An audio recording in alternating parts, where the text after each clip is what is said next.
Electrostatic क्या है, एक चैप्टर है जिसमें, या इलेक्ट्रोस्टैटिक है या आगे आने वाले 3 चैप्टर और भी हैं जिसमें हम लोग सिर्फ और सिर्फ चार्ज के बारे में बात करेंगे।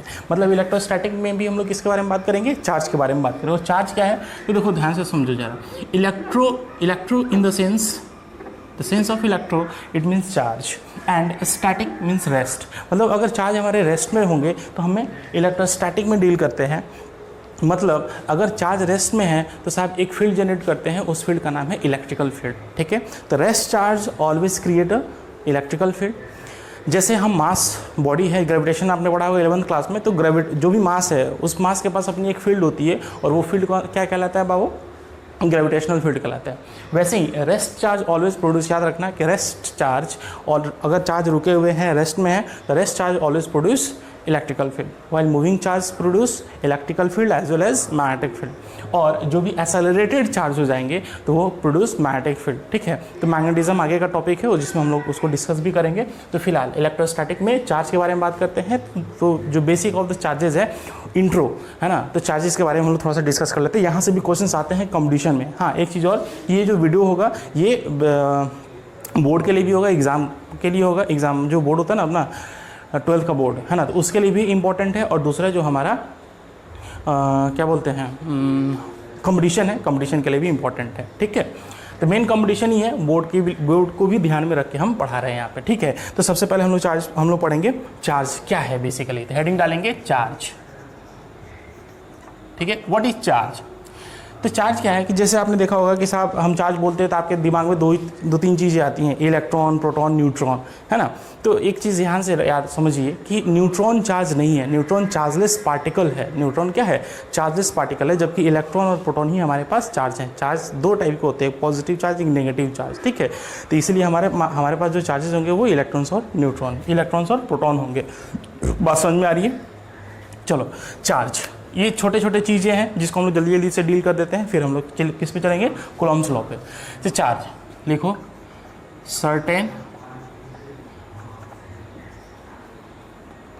certain elementary particles like electrons and proton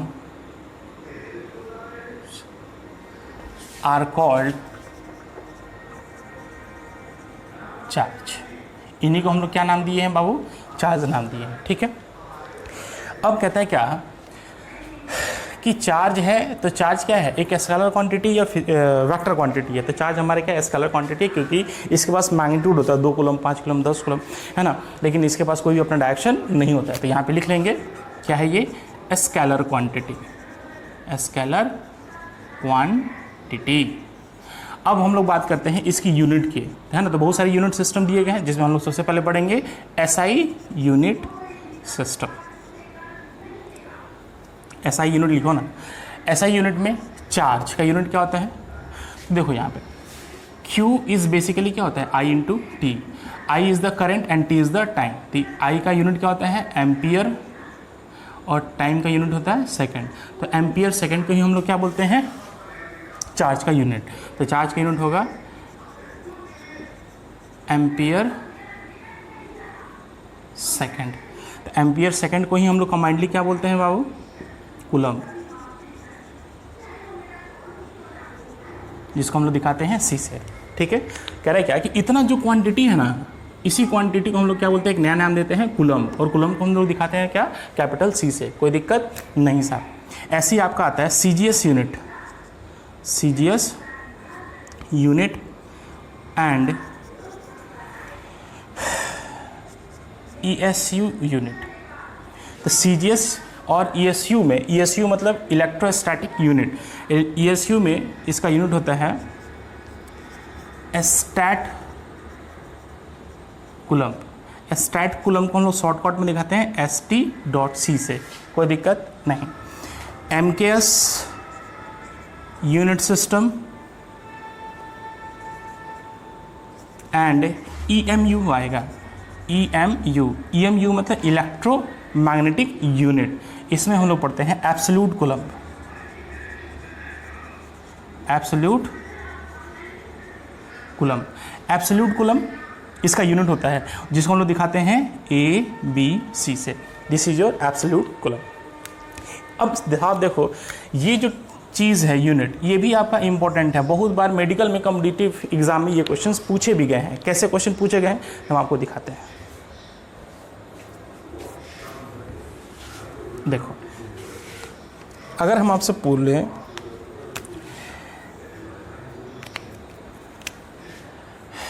relation between coulomb and stat coulomb, coulomb और स्टैट कूलम में क्या रिलेशन होता है, तो कहते हैं क्या कि जो याद रखना है बाबू इसको, 1 कूलम जो होता है 3 × 10⁹ स्टैट कूलम के बराबर होता है। 1 कूलम किसके बराबर होता है? 3 × 10⁹ स्टैट कूलम के बराबर होता है। दूसरा रिलेशन हम लोग देखेंगे, relation between coulomb and absolute coulomb ABC। तो कहते हैं क्या कि 1 coulomb is basically 1/10 absolute coulomb. ठीक है, अब देखिए इस पे क्वेश्चंस कैसे फॉर्म होते हैं, ये याद रखना है बाबू, ये वैल्यू क्योंकि याद रखोगे तभी कुछ क्वेश्चंस आपसे बन सकते हैं, नहीं तो नहीं बनेंगे। देख क्वेश्चन कौन सा कैसा आएगा, क्वेश्चन पूछता है which of the following option is correct, is correct. कौन सा ऑप्शन करेक्ट है? ऑप्शन ए आपको दे देगा कि coulomb is greater than stat coulomb is greater than absolute coulomb. ठीक है, ऑप्शन बी आपको दे देगा absolute coulomb is greater than stat coulomb is greater than coulomb. Option C आपको देगा absolute coulomb is greater than coulomb is greater than stat coulomb. Option D दे देगा stat coulomb is greater than coulomb is greater than absolute coulomb. ठीक है, ये आपके पास question दे दिया ऐसे और कह रहा है क्या कि कौन सा ऑप्शन आपके पास क्या है, करेक्ट है। ठीक है, तो घबराना नहीं है, ऐसे ऐसे क्वेश्चंस को कैसे डील करेंगे। तो जब तक ये रिलेशन आपको नहीं याद रहेगा बाबू, तब तक आप इन सब टाइप के क्वेश्चंस को आप डील नहीं कर सकते। बहुत बार ये वैल्यूज में भी पूछ देता है क्वेश्चन। ठीक है, तो देखो कौन सा ऑप्शन करेक्ट है। यहाँ देखो 1/10 ABC जो है मतलब 0.1 ABC 1 कूलम के बराबर है। तो कूलम और एब्सोल्यूट कूलम में कौन बड़ा हो गया साहब? ABC बड़ा हो गया। ABC is greater than coulomb, यहाँ पे लिख लो, नहीं समझ में आया तो ABC is greater than coulomb. और यहाँ पे कह रहा है क्या कि इतना स्टैट कूलम मिलके एक कूलम का फॉर्मेशन करता है। इसका मतलब स्टैट कूलम और कूलम में कौन बड़ा हो गया साहब? कूलम बड़ा हो गया। तो कूलम बड़ा हो गया तो कूलम इज ग्रेटर देन किसका हो जाएगा? Stat coulomb. देख तो ऑप्शन कौन सा होगा? ABC CSTC, ABC CSTC, this is the option number C, this is the right answer. बोलो कोई दिक्कत? समझ में आया? शाबाश, इतना जीरोक्स करो बाबू फटाक से। अब हम लोग पढ़ेंगे चार्ज के टाइप्स। हेडिंग डालेंगे टाइप्स ऑफ चार्ज। चार्ज कितने टाइप्स के होते हैं बाबू बताओ तो? चार्ज कितने टाइप्स के होते हैं? 1 type, 2 type, 3 type, 4 type. How many types? तो देखो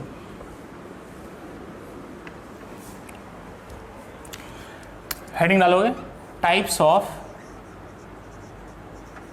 चार्जेज। ठीक है, पहला चार्ज के मात्र 2 टाइप्स हैं, एक पॉजिटिव चार्ज और दूसरा है बाबू नेगेटिव चार्ज। मात्र चार्ज 2 ही टाइप होते हैं। जैसे आपने कहा कि साहब इलेक्ट्रॉन, प्रोटॉन, न्यूट्रॉन 3 टाइप के चार्ज होते हैं, नहीं साहब, इलेक्ट्रॉन और प्रोटॉन ही चार्ज हो जाएंगे क्योंकि इलेक्ट्रॉन पे नेगेटिवली चार्ज होगा, प्रोटॉन पे पॉजिटिवली चार्ज होगा और न्यूट्रॉन चार्जलेस क्वांटिटी है। इसीलिए चार्ज हमारे 2 टाइप्स के, पॉजिटिव चार्ज और नेगेटिव चार्ज मात्र। ठीक है, कहते हैं क्या कि देखो ये भी ठीक है। अब हम लोग पढ़ेंगे डिस्ट्रीब्यूशन ऑफ चार्ज। चार्ज है तो चार्ज को कैसे डिस्ट्रीब्यूट किया जाता है उसके बारे में हम लोग डिस्कस करेंगे। ये जो डिस्ट्रीब्यूशन ऑफ चार्ज करेंगे साहब, ये आगे एकदम आते जाएगा, इसलिए इसको यहीं पे याद रखना है, डिस्ट्रीब्यूशन ऑफ चार्ज। ये सब फंडामेंटल बता रहे हैं बाबू चार्ज के बारे में, जो कि आपने पहले भी पढ़ रखा होगा, है ना।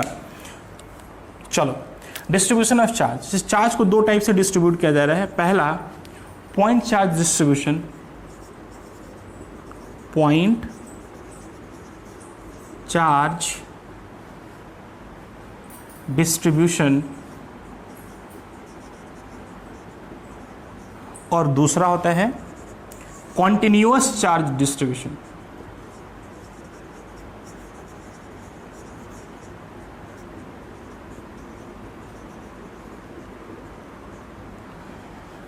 कितने टाइप्स के चार्ज होते हैं बाबू? दो टाइप्स के चार्ज होते हैं। कितने टाइप्स के होते हैं?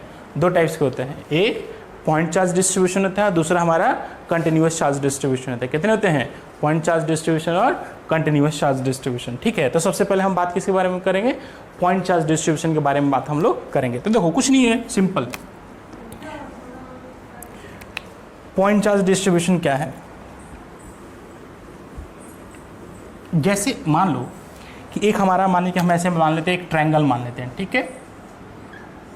अब इस ट्रायंगल पे हमने चार्ज रख दिया, यहाँ पे Q1, यहाँ पे Q2, यहाँ पे Q3, ऐसे चार्जेस को रख दिया। अब सोचो कि ये Q1, Q2, Q3 क्या है? ये पॉइंट्स चार्ज हैं साहब। यहाँ पे 2 कूलम, यहाँ पे 3 कूलम, यहाँ पे 4 कूलम, ऐसे ऐसे हमने चार्जेस को रखा हुआ है, ठीक है। तो ये सब हमारे क्या होंगे? पॉइंट्स चार्ज हो गए। अब कंटिन्यूअस चार्ज का मतलब क्या होगा कि साहब, जैसे देखो, कंटिन्यूअस चार्ज का मतलब हो गया कि ये पूरे रॉड पे ऐसे चार्ज फैला हुआ है, पूरे सरफेस पे ऐसे चार्ज फैला हुआ है, पूरे वॉल्यूम में चार्ज फैला हुआ है, उसको बोलेंगे हम लोग कंटिन्यूअस चार्ज डिस्ट्रीब्यूशन। तो इसमें तो कुछ दिक्कत की बात ही नहीं है साहब, लेकिन मेन हमको क्या पढ़ना है साहब? कंटिन्यूअस चार्ज डिस्ट्रीब्यूशन के बारे में पढ़ना है। तो हेडिंग डालेंगे कंटिन्यूअस चार्ज डिस्ट्रीब्यूशन। क्या पढ़ेंगे बाबू? Continuous charge distribution. हेडिंग डालोगे continuous charge distribution. Continuous charge distribution में हम लोग क्या पढ़ेंगे? देखो, सबसे पहले इसमें हम लोग पढ़ेंगे लीनियर चार्ज डेंसिटी। क्या हेडिंग डालोगे बाबू? अभी बता रहे, सब बता रहे हैं। Linear charge density. Linear charge density को हम लोग दिखाते हैं लैम्डा से। किससे दिखाते हैं बाबू? लैम्डा से दिखाते हैं। किससे दिखाते हैं? लैम्डा से दिखाते हैं। अब ये लीनियर चार्ज डेंसिटी क्या है? तो जैसे अभी हमने बताया कि मान लो कि एक L लेंथ का एक रॉड ले लेते हैं। क्या ले लेते हैं? L लेंथ का एक रॉड ले लेते हैं। अब इस पे हमने कोई भी Q अमाउंट का चार्ज इस पे डाला, तो माने कि ये कंडक्टिंग है, तो ये चार्ज हमारा ऐसे ऐसे ऐसे ऐसे क्या होगा? ये डिस्ट्रीब्यूट हो जाएगा पूरे सरफेस पे, पूरे रॉड पे डिस्ट्रीब्यूट हो जाएगा। मान लो कि ये रॉड है, कंडक्टिंग रॉड, ठीक है। तो साहब ये charge Q amount of charge, positive charge है तो पॉजिटिव पॉजिटिव पूरे रॉड पे फैल गया। अब हम बोलेंगे कि साहब यहाँ पे लैम्डा, लीनियर चार्ज की डेंसिटी कितनी है? तो लीनियर चार्ज डेंसिटी का मतलब होता है कि charge per unit length, charge distributed per unit length, that is called linear charge density. मतलब जो लीनियर चार्ज डेंसिटी लैम्डा जो होगा वो कहलाता है चार्ज पर यूनिट लेंथ। मतलब चार्ज पर यूनिट लेंथ को ही हम लोग क्या बोलते हैं? लैम्डा बोलते हैं। तो सोचो कि चार्ज का यूनिट हो, चार्ज को हम लोग Q से दिखा रहे हैं और लेंथ हमारी L है, तो लैम्डा की वैल्यू यहाँ पे क्या हो जाएगी? Q/L। अब सोचो, चार्ज का यूनिट क्या होता है? कूलम्ब, और लेंथ का यूनिट होता है मीटर, तो ये हो जाएगा कूलम्ब पर मीटर, इसका यूनिट भी हो जाएगा। पक्का? ठीक है, तो लैम्डा हमेशा याद रखिएगा। अगर कूलम्ब पर मीटर होगा तो पर मीटर होगा तो हमेशा लैम्डा होगा, मतलब वो लीनियर चार्ज डिस्ट्रीब्यूशन है, मतलब किसी भी रॉड पे होगा, ठीक है। नेक्स्ट आपको हम बता दें surface charge density. Surface charge density, next लिखो बाबू सरफेस चार्ज डेंसिटी, जिसको हम लोग दिखाते हैं सिग्मा। इसको पढ़ते हैं लैम्डा। लैम्डा क्या पढ़ते हैं इसको? लैम्डा। ये सिंबॉलिक इन्फॉर्मेशन है जिसको हम लोग बोलते हैं लैम्डा, है ना। ये भी एक सिंबल है, इस सिंबल का नाम है सिग्मा। जैसे ये सिंबल क्या है? ए, अल्फ़ाबेट का ए है, तो ए जैसे हम लोग पढ़ते हैं ए, इसको पढ़ते हैं बी, वैसे ही सिंबॉलिक इन्फॉर्मेशन है जिसका नाम है लैम्डा, और इसका सिंबॉलिक इन्फॉर्मेशन जिसका नाम है सिग्मा। याद रखना है बस, ठीक है, आगे काम आएगा। तो देखो सरफेस चार्ज डेंसिटी का मतलब क्या है कि मान लो, पहले लिख लेते हैं, सरफेस चार्ज मतलब सरफेस पे चार्ज फैला हुआ होगा, तो यूनिट एरिया में कितने चार्ज फैले होंगे, that is called sigma, surface charge density. तो सिग्मा बराबर हो जाएगा charge distributed per unit area. क्या होगा, charge distributed per unit area, ठीक है, इसको सिग्मा बोलेंगे, मतलब कूलम्ब पर मीटर स्क्वायर, ठीक है, इसका यूनिट होगा। क्या होगा, जैसे एग्जांपल में देखो, एग्जांपल में आपको दिखाते हैं।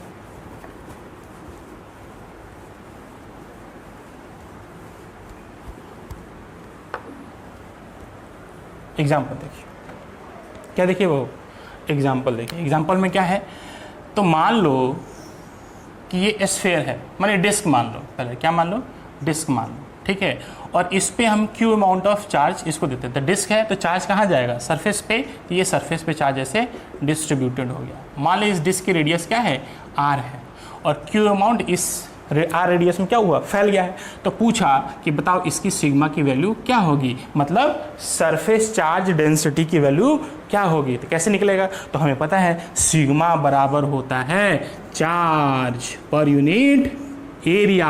क्या होता है, चार्ज पर यूनिट एरिया। तो चार्ज कितना है, total Q amount of charge है, और इसका एरिया कितना होगा, तो पाई आर स्क्वायर, तो सिग्मा बराबर इतना, आंसर।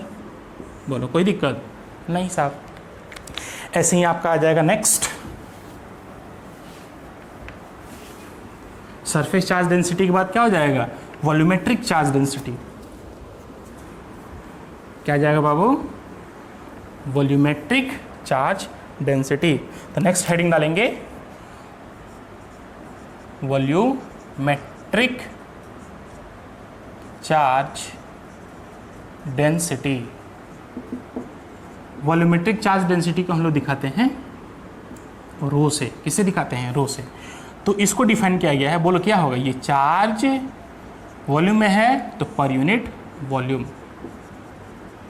है ना, तो इसका यूनिट क्या होगा, चार्ज का यूनिट कूलम और वॉल्यूम का unit metre cube, charge per unit volume. इसी को हम लोग क्या बोलते हैं, रो बोलते हैं, है ना। इसको पढ़ते हैं रो, सिंबॉलिक इन्फॉर्मेशन का नाम क्या है, रो। क्या नाम है इसका, रो, है ना। चलो तो हाँ, क्वेश्चन देखो, क्वेश्चन क्या है, मान लो कि एक सॉलिड, मान लो कि ये स्फीयर है, सॉलिड स्फीयर मान लो, solid non conducting sphere. Solid क्या है, नॉन कंडक्टिंग अरमान, और हम चार्जेस को ऐसे ऐसे ऐसे ऐसे ऐसे ऐसे क्या कर दिए, प्लेस कर दिए पूरे वॉल्यूम में, है ना, यूनिफॉर्मली डिस्ट्रीब्यूट कर दिए। और इसकी रेडियस कितनी है, हमने आर माना, और इस पे चार्ज हमने कितना दिया, क्यू अमाउंट ऑफ चार्ज हमने दिया। तो बोला कि बताओ इसके लिए रो की वैल्यू क्या होगी, तो रो क्या होगा, चार्ज, रो की वैल्यू क्या होगी, तो चार्ज पर यूनिट वॉल्यूम बोलना पड़ेगा, चार्ज पर यूनिट वॉल्यूम। तो चार्ज कितना है साहब, Q, और यही चार्ज वॉल्यूम में फैला हुआ है, तो वॉल्यूम कितना होता है, 4/3 pi r cube. This is your answer. एकदम सिंपल सा है। नेक्स्ट हेडिंग है बाबू, हम लोग पढ़ेंगे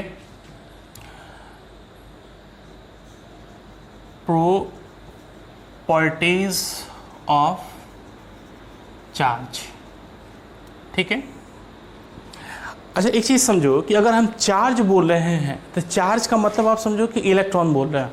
चार्ज का मतलब ही इलेक्ट्रॉन, क्योंकि चार्ज का transfer that is the transfer of electron not proton, क्योंकि प्रोटॉन न्यूक्लियस में होता है, प्रोटॉन का ट्रांसफर कभी भी नहीं होता है, होता है ट्रांसफर तो सिर्फ और सिर्फ इलेक्ट्रॉन का ट्रांसफर होता है। बोलो कोई दिक्कत नहीं साहब।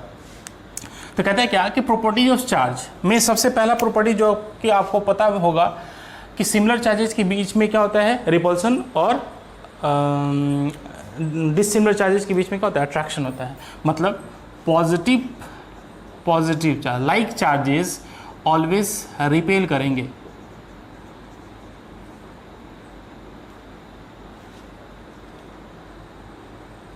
और नेगेटिव चार्जेस ये भी आपको क्या करेंगे, रिपेल करेंगे। ऐसे ही पॉजिटिव नेगेटिव अनलाइक चार्जेस आपको क्या करेंगे, अट्रैक्ट करेंगे, और नेगेटिव पॉजिटिव चार्जेस क्या करेंगे आपको, ये भी अट्रैक्ट करेंगे। This is the first property जो कि हमें क्या होता है, आता है। सेकेंड प्रॉपर्टीज हम आपको बता दें कि स्मॉलेस्ट चार्ज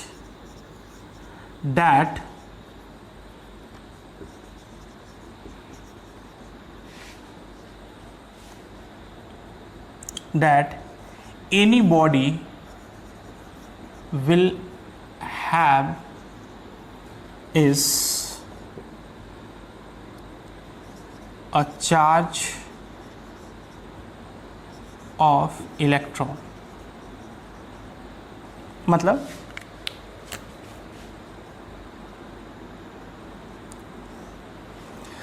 कह रहे क्या कि the smallest charge that any body will have is a charge of electron.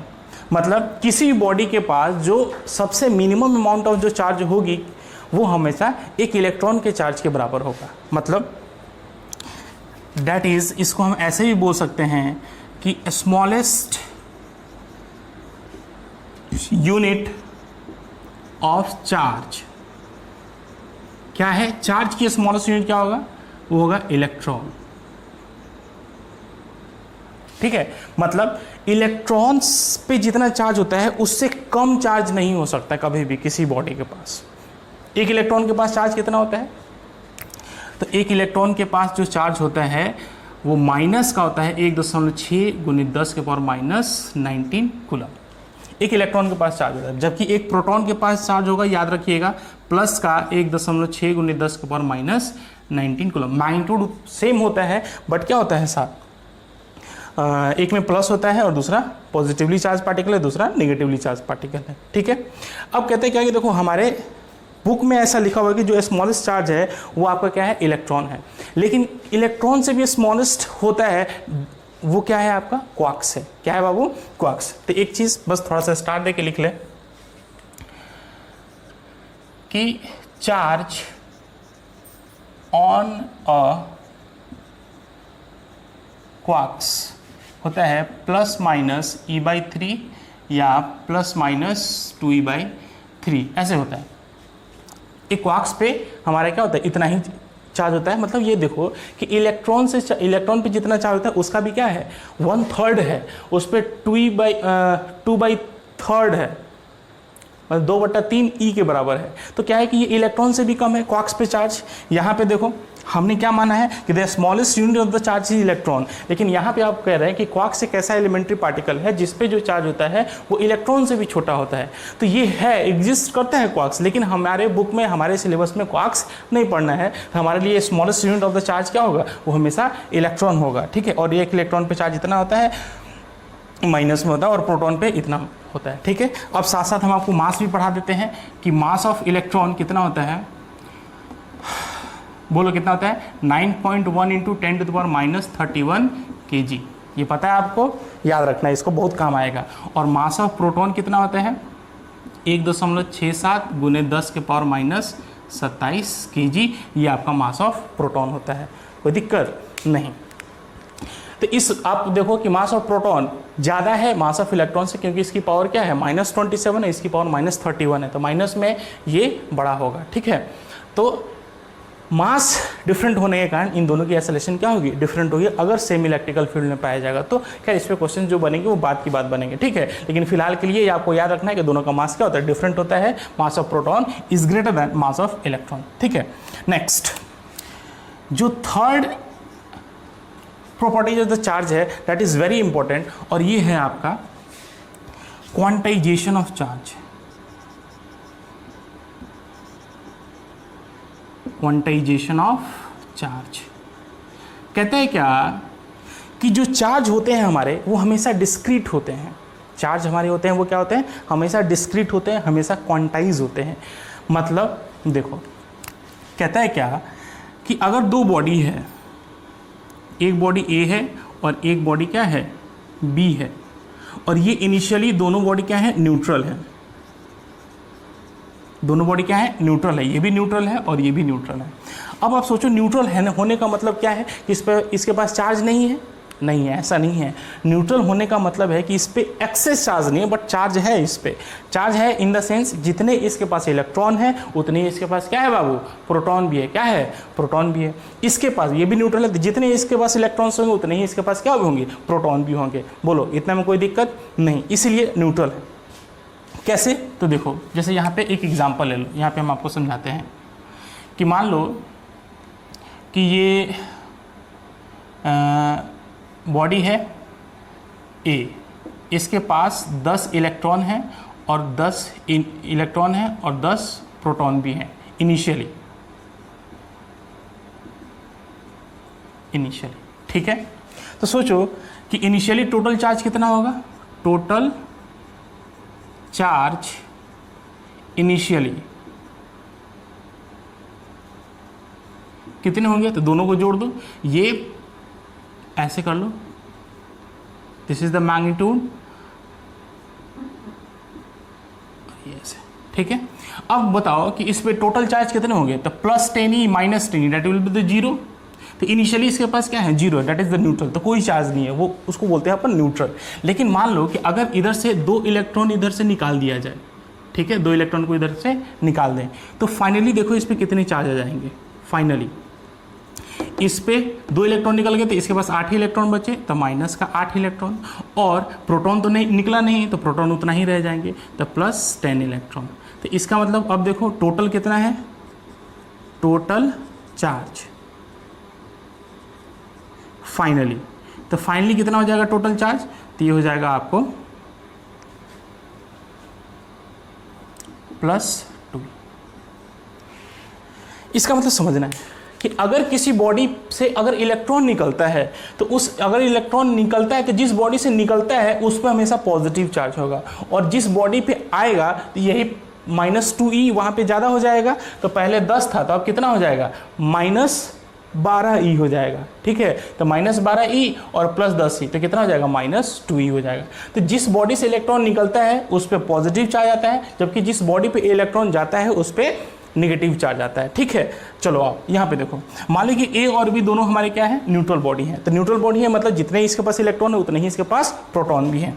अगर मान लो कि ये ट्रांसफ़र करता है इलेक्ट्रॉन का, अगर ये इसको ट्रांसफ़र किया, मान लो कि 10 इलेक्ट्रॉन का ट्रांसफ़र किया, ठीक है। तो 10 इलेक्ट्रॉन का ट्रांसफ़र करने से इस पर क्या आया, इस पर चार्ज आ जाएगा, निकालने से +10e का चार्ज आ जाएगा, चूँकि निकला है इससे इलेक्ट्रॉन तो +10e का चार्ज आएगा, और इसमें गया है तो इस पे चार्ज कितना आ जाएगा, -10e का चार्ज आ जाएगा।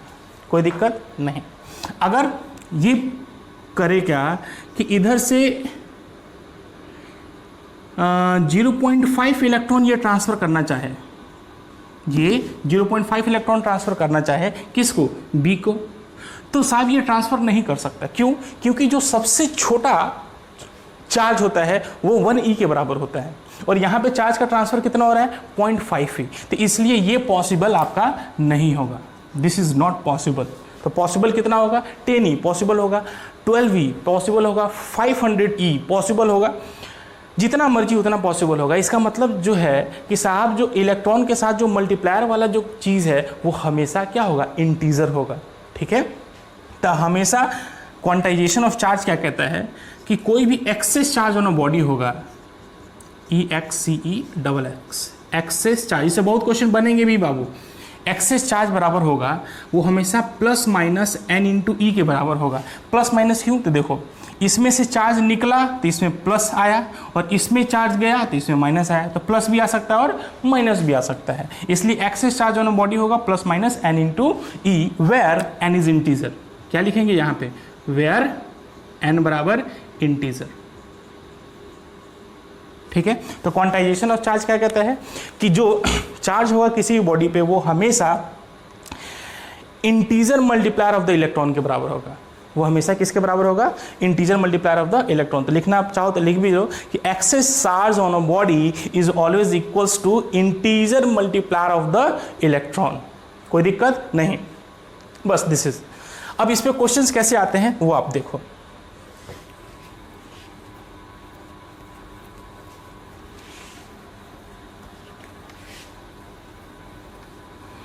क्वेश्चंस कैसे आते हैं बाबू, देखना है उसको। कहता है क्या कि आपसे क्वेश्चन पूछ दे क्वेश्चन पूछ दे कि can a body have a charge of 1 coulomb, क्या किसी बॉडी के पास 1 कूलम का चार्ज हो सकता है? तो आंसर क्या होगा देखते हैं। तो देखो कि किसी बॉडी के पास 1 कूलम का चार्ज होना है, इसका मतलब कि बेसिकली 1 कूलम का चार्ज तब आया होगा जब बहुत सारे इलेक्ट्रॉन्स, चूंकि एक इलेक्ट्रॉन पे चार्ज कितना होता है 1.6 × 10⁻⁻�19 कूलम, और यहाँ पे ये चार्ज क्या है पॉजिटिव चार्ज है। तो ऐसे ऐसे कितने इलेक्ट्रॉन्स का चार्ज मिलके 1 कूलम बना होगा, तो वहाँ पे n क्या होगा, एन शुड भी इंटीजर होना चाहिए। तो देखो यहाँ पे ये 1 कूलम क्या है, this is the excess charge on the body. तो आपने पढ़ा है चूंकि Q बराबर क्या होता है N × E, चूंकि यहाँ पे प्लस का साइन है तो प्लस लिख लिया, और this is the excess charge, तो एक्सेस चार्ज कितना है 1, ठीक है, और n इंटू एक इलेक्ट्रॉन पे चार्ज होता है 1.6 × 10⁻⁻19 कूलम, ठीक है, ये 1 कूलम, कूलम से कूलम कट गया। तो n बराबर क्या हो जाएगा 1/1.6 × 10⁻⁻19, तो ये हो जाएगा 1/16 × 10⁻19 या 10/1.6 × 10⁻18, ऐसे कर सकते हैं। तो 10/1.6 की वैल्यू हो जाती है 6.25 × 10⁻18। अब आप सोचो कि ये इंटीजर है कि नहीं, इंटीजर है, कैसे? तो यहाँ देखो ये डबल जीरो को हटा दो, पॉइंट को हटा दो, तो 25 × 10⁻, कितना हो जाएगा +16, ठीक है। तो ये क्या है आपका इंटीजर है। तो किसी बॉडी के पास 1 कूलम का चार्ज हो सकता है कि नहीं हो सकता है, तो हाँ एन इंटीजर है, इसलिए आंसर क्या हो जाएगा यस, ठीक है।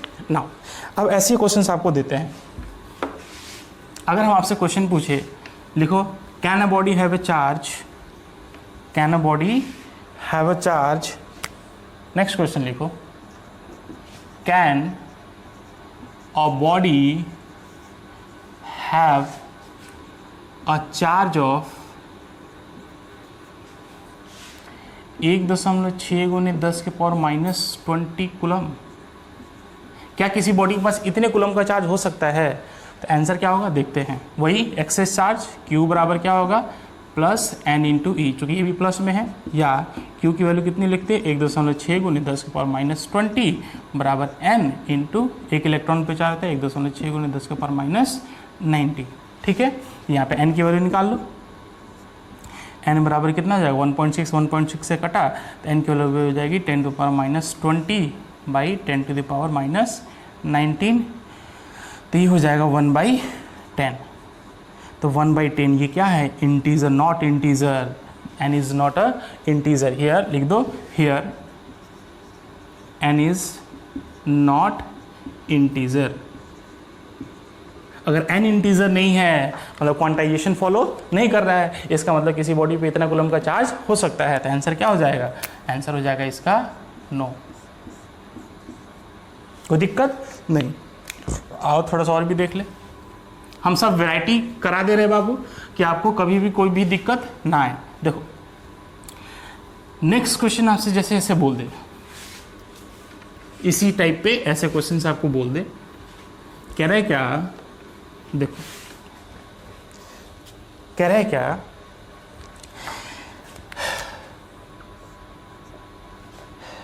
कि if all the electrons from 100 gram of water is removed,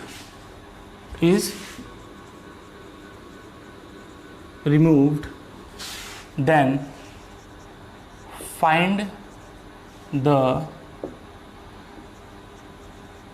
excess charge on water.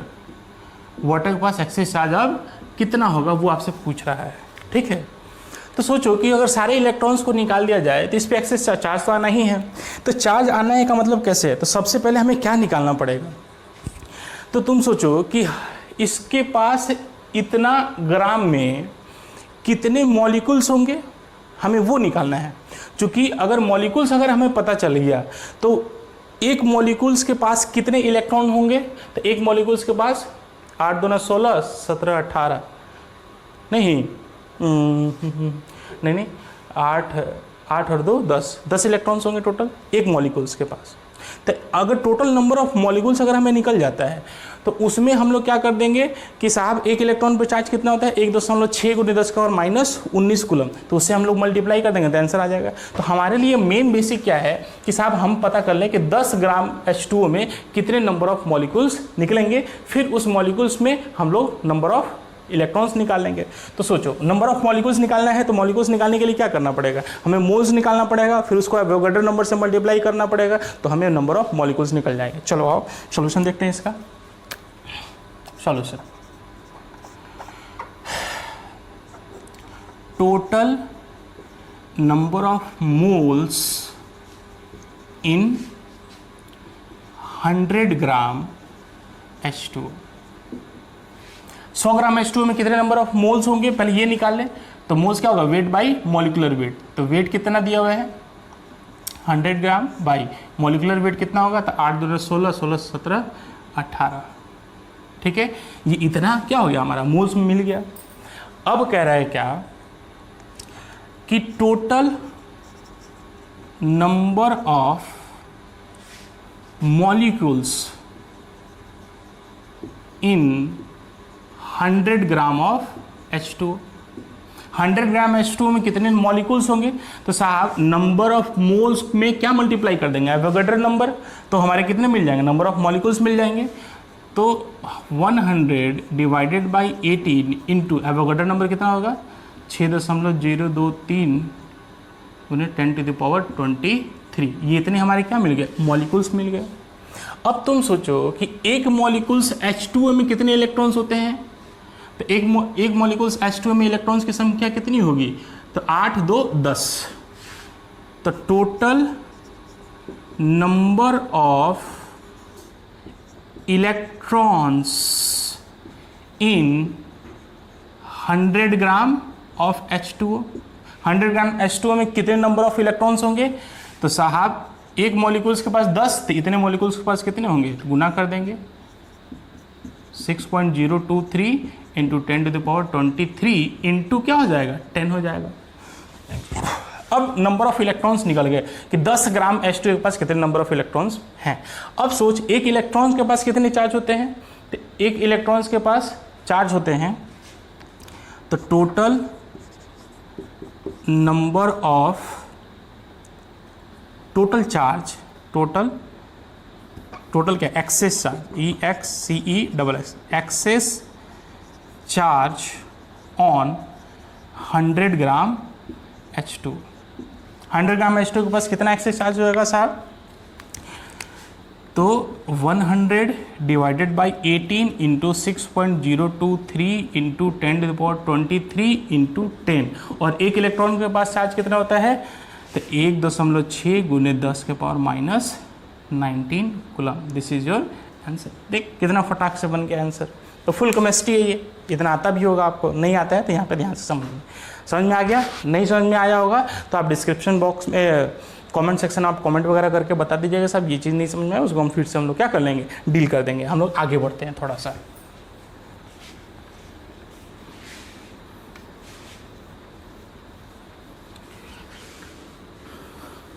तो नेक्स्ट हम लोग पढ़ते हैं बाबू, ये 4 नंबर पॉइंट है, प्रॉपर्टीज ऑफ चार्ज में ही conservation of charge. Conservation of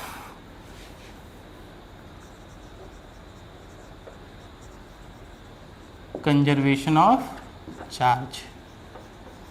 conservation of charge क्या कहता है कि जैसे आपने एनर्जी का कंजर्वेशन पढ़ा है कि energy neither be created not be destroyed, it can change from one form to another form. वैसे ही क्या है कि कंजर्वेशन ऑफ चार्ज भी है बाबू, क्या है वैसे ही conservation of charge. Conservation of charge क्या कहता है कि charge neither be created not be destroyed, it can transfer from one body to another body. ठीक है, तो कहता है क्या कि चार्ज इज ऑलवेज कंजर्व, चार्ज हमेशा कंजर्व होता है। लेकिन कंजर्व कब होगा, तो सिर्फ और सिर्फ आइसोलेटेड सिस्टम के लिए कंजर्व होगा। तो लिखेंगे बाबू, हेडिंग डाल, लिख लो तो जल्दी फटाक से लिख लो कि charge is always conserve for an isolated system। हमेशा आइसोलेटेड सिस्टम के लिए ही चार्ज कंजर्व होगा। जैसे मान लो कि आपका एक बॉडी है और ये आइसोलेटेड सिस्टम है, ये आपका क्या है, आइसोलेटेड सिस्टम है। तो अगर इसके पास इनिशियली -10 इलेक्ट्रॉन का चार्ज है, तो फाइनली भी कुछ भी हो जाए वो -10 इलेक्ट्रॉन का ही चार्ज होगा। ठीक है, तो ये चार्ज बेसिकली हम लोग कब कंजर्व करते हैं, जैसे न्यूक्लियर रिएक्शन वगैरह हम लोग करवाते हैं, तो उस न्यूक्लियर रिएक्शन वगैरह में हमेशा चार्ज क्या होता है, कंजर्व हो जाता है। या केमिकल रिएक्शन अब जब कराते हैं तो उसमें हमेशा क्या निकलता है, चार्ज हमेशा कंजर्व होता है कि जितने पहले चार्ज थे उतना ही आपका क्या होगा, फाइनल भी चार्ज होगा। चार्ज में कोई बढ़ोतरी या बढ़ेगा या घटेगा नहीं, क्योंकि ये सब हम क्या मानेंगे, आइसोलेटेड सिस्टम मानेंगे। ठीक है, हाँ, इससे अगर बाहर चला जाएगा, इस सिस्टम से बाहर चला जाएगा, तो 10 इलेक्ट्रॉन थे, 1 इलेक्ट्रॉन चला गया तो -9 इलेक्ट्रॉन हो गया। तो अब साहब फाइनली 10 इलेक्ट्रॉन थोड़ी रहेगा, अब तो फाइनली 9 ही इलेक्ट्रॉन रहेगा, क्योंकि 1 इलेक्ट्रॉन तो सिस्टम से बाहर चला गया।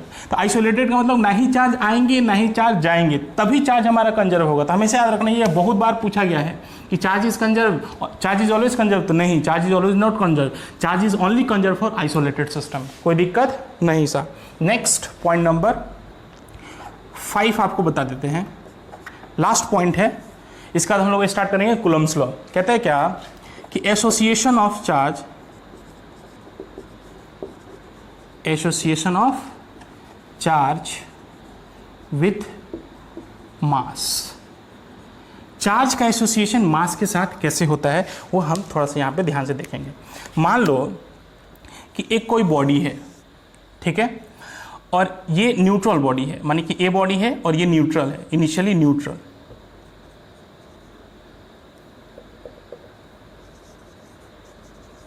न्यूट्रल का मतलब हो गया क्या कि इसके पास चार्ज अभी कितना है, एक्सेस चार्ज, वो 0 होगा, और इसका मान लो कि मास जो होगा वो m मान लो। ठीक है, अब इसी बॉडी से, है ना, इसी बॉडी से हम लोग क्या किए कि चार्ज को हम लोग निकाले। तो चार्ज निकाले तो अब चार्ज अगर जैसी स्पेस से निकलता है, अगर चार्ज स्पेस से निकलता है, निगेटिव चार्ज निकलता है, इलेक्ट्रॉन निकलता है, इलेक्ट्रॉन कैसे निकालो, अगर इलेक्ट्रॉन निकलता है तो इस पे क्या आएगा, पॉजिटिव चार्ज आएगा कि नेगेटिव चार्ज आएगा। तो इस पे जो चार्ज आएगा वो पॉजिटिव हो जाएगा, इलेक्ट्रॉन के निकलने से पॉजिटिव चार्ज होगा। तो सोचो कि इसका जो मास होगा वो मास बेसिकली अब इंक्रीज करेगा या डिक्रीज करेगा, चार्ज के निकलने से इनकी। देखो होता क्या है कि एक इलेक्ट्रॉन के पास अपना मास भी होता है 9.1 × 10⁻³ kg। तो अगर इलेक्ट्रॉन निकलता है तो अपना कुछ मास लेके भी निकलेगा, तो मास लेके निकलेगा तो साहब उसका मास अब क्या होगा, डिक्रीज कर जाएगा। तो अगर किसी बॉडी के पास अगर पॉजिटिव चार्ज आता है, एक्सेस चार्ज क्या है, अगर इस पर पॉजिटिव चार्ज है, तो पॉजिटिव चार्ज होने का मतलब उसके पास जो पहले जो मास था अब उस मास से क्या होगा, डिक्रीज कर जाएगा। मास क्या हो जाएगा, इसको बोलते हैं डिक्रीजेस, मास डिक्रीज कर जाएगा। लेकिन जैसे ही अगर किसी बॉडी पे, यही बॉडी है और इस पे अगर हम चार्ज देते हैं, चार्ज अगर आता है तो इस पे जो टोटल चार्ज होगा, एक्सेस चार्ज हो जाए, वो अब निगेटिवली चार्ज बॉडी हो जाएगा। अगर निगेटिवली चार्ज बॉडी हो गया तो इसका जो मास होगा वो मास क्या होगा, डिक्रीज करेगा कि इंक्रीज करेगा, तो इंक्रीज कर जाएगा। ये क्वेश्चन पूछा हुआ है क्वेश्चन, ठीक है। एक और क्वेश्चन पूछा हुआ है कि साहब अगर किसी बॉडी के पास सिमिलर चार्जेस हैं तो क्या वो एक दूसरे को अट्रैक्ट करेंगे कि नहीं करेंगे, कि तो उसका आंसर क्या था कि ऑलवेज वो अट्रैक्ट ही करेंगे। तो ऑलवेज अट्रैक्ट नहीं कर सकते वो, अगर दो सिमिलर बॉडी हैं तो दो सिमिलर बॉडी अट्रैक्ट कर सकते हैं या नहीं कर सकते अपने आप को, क्वेश्चन ये था। तो साहब दो सिमिलर बॉडी अपने आप को अट्रैक्ट कर सकते हैं, ठीक है, ऐसा नहीं कि वो रिपेल ही करेंगे। इसका सोल्यूशन हम लोग बाद में पढ़ेंगे, जब हम लोग इंडक्शन ऑफ चार्जेस वगैरह पढ़ेंगे तो उसी समय हम लोग इसके बारे में डिस्कस करेंगे। तो ऐसा कुछ हार्ड एंड फास्ट नहीं है, सब में थोड़ा बहुत कहीं ना कहीं पेंच रहता है, उस चीज़ को बस समझने की जरूरत होती है। तो हम लोग समझेंगे उसको बाद में, ठीक है। फिलहाल के लिए association of charge with mass, तो हमेशा याद रखिएगा कि अगर पॉजिटिव चार्ज है तो मास डिक्रीज कर जाएगा, अगर किसी बॉडी पे नेगेटिवली चार्ज पार्टिकल है तो उसका मास क्या हो जाएगा, इंक्रीज कर जाएगा, कोई दिक्कत नहीं। एक और है एसोसिएशन ऑफ इसका नहीं है लेकिन हम ऐसे ही स्टार देकर लिखवा देते हैं, association of mass with speed. Speed पे भी मास डिपेंड करता है। कैसे? तो एक फॉर्मूला है m बराबर m naught by √1 minus v square by c square. देखो यहाँ पे m नॉट क्या है? तो m नॉट को बोलते हैं हम लोग रेस्ट मास। रेस्ट मास का मतलब क्या हो गया? m नॉट को हम लोग क्या बोलते हैं? Rest mass. और रेस्ट मास का मतलब हो गया साहब कि अगर हम रुके हुए हैं तो हमारे पास मास अभी मान लो कि 70 kg है, रुके हुए हैं तो वही m नॉट हो गया, वो रेस्ट मास हो गया। और यहाँ पे जो c है, c को बोलते हैं स्पीड ऑफ लाइट। c को क्या बोलते हैं? Speed of light. और स्पीड ऑफ लाइट ये आपको पता होगा 3 × 10⁸ मीटर पर सेकेंड। ये स्पीड ऑफ लाइट होती है। स्पीड ऑफ लाइट से ज़्यादा कुछ नहीं होता। नेक्स्ट ये v है, इसको बोलते हैं स्पीड ऑफ द बॉडी। मतलब अगर हमारी रफ्तार भी कुछ ऐसा हो जाए कि साहब स्पीड ऑफ लाइट के आधा या 1/4 हो जाए तो साहब हमारा जो मास होगा वो चेंज होगा। लेकिन नॉर्मल हम लोग जाते हैं 20 किलोमीटर पर आवर की रफ्तार से, 300 किलोमीटर पर आवर की रफ्तार से, 400-500 किलोमीटर पर आवर की रफ्तार से, ऐसे ही जाते हैं। तो ये वैल्यू मीटर पर सेकंड में करोगे तो और छोटी हो जाती है। तो ये वैल्यू क्या हो जाती है हमारी? बहुत ही छोटी हो जाती है। तो छोटा वैल्यू भाई बहुत बड़ा वैल्यू, चूंकि उसका स्क्वायर है, बहुत बड़ा वैल्यू हो जाएगा, इन्फिनाइट हो जाएगा। तो something by infinity that will be 0 and 0 - 1, 1 - 0 that is 1, √1 that is 1। तो m बराबर क्या हो जाएगा? m not. तो नॉर्मल कंडीशन में अगर हम लोग चलते रहते हैं तो हमारा मास चेंज नहीं होता है। लेकिन अगर यही हमारी अगर स्पीड ऑफ लाइट के प्रोपोर्शन में हो जाए तो हमारा मास चेंज करने लगेगा। ठीक है, तो नेक्स्ट क्लास में हम लोग पढ़ेंगे साहब Coulomb's law. That is very important topic. Coulomb's law हम लोग पढ़ेंगे। आज के लिए इतना ही। Thank you, bye.